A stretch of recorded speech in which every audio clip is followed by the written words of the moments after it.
Hi darling అని పిలుస్తున్నారా? Darling darling అంటూ అమ్మాయిల వెంట పడుతున్నారా? అయితే మీరు జైలుకే. మీపై క్రిమినల్ కేసులే. ఏంటి డార్లింగ్ అని పిలవడం తప్ప అంటే తప్పు మాత్రమే కాదు, లైంగిక వేధింపు అంటుంది కలకత్తా హైకోర్టు. పరిచయం లేని మహిళను డార్లింగ్ అని పిలవడం వేధింపుల కిందకే వస్తుందని తెలిపింది. జానక్రామ్ అనే వ్యక్తి దాఖలు చేసిన పిటిషన్ మీద శుక్రవారం విచారణ జరిపిన కలకత్తా హైకోర్టు ఈ వ్యాఖ్యలు చేసింది.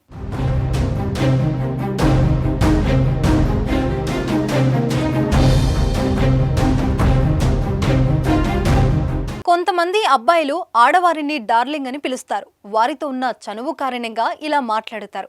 అలా పిలవడం అభ్యంతరం లేకపోతే ఎటువంటి ప్రాబ్లం లేదు. అదే తెలియని వారిని మాత్రం డార్లింగ్ అని పిలిస్తే కష్టాలు తప్పవు. అలా డ్యూటీలో ఉన్న కానిస్టేబుల్ను ఓ వ్యక్తి డార్లింగ్ అని పిలిచి జైలు ఊచలు లెక్క పెడుతున్నాడు. 2015 అక్టోబర్ 21న అండమాన్లోని మయాబందర్ పోలీస్ స్టేషన్ పరిధిలో పోలీస్ సిబ్బంది తనిఖీలు చేపట్టారు. ఈ సందర్భంగా జానక్రామ్ అనే వ్యక్తి ఓ లేడీ కానిస్టేబుల్ను ఉద్దేశించి డార్లింగ్ అని పిలిచాడు. డార్లింగ్ చలానాలు ఇవ్వడానికి వచ్చావా అంటూ మాట్లాడాడు. దీనిపై మండిపడిన లేడీ కానిస్టేబుల్ అతని మీద కేసు పెట్టింది. ఈ కేసును విచారించిన కోర్టు జానక్రామ్ వ్యాఖ్యలను తప్పుపట్టింది.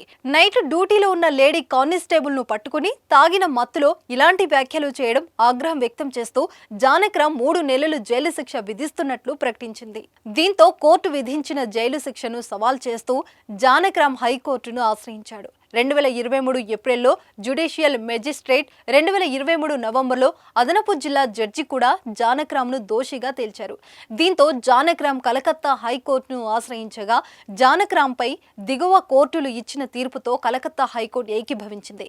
అయితే 3 నెలల జైలు శిక్షను నెలకు తగ్గిస్తూ తీర్పునిచ్చింది. అయితే ఈ హైకోర్టు తీర్పుపై భిన్నాభిప్రాయాలు వ్యక్తమవుతున్నాయి. డార్లింగ్ అని పిలవడం తప్పే అయినా జైలు శిక్ష విధించడం చాలా కఠినమని, హెచ్చరించి వదిలేసే సరిపోయేదని కొంతమంది అభిప్రాయపడుతున్నారు. నైట్ డ్యూటీలో ఉన్న లేడీ కానిస్టేబుల్ను తాగిన మత్తులో డార్లింగ్ అని పిలవడం లైంగిక వేధింపేనని అంటుంది న్యాయస్థానం.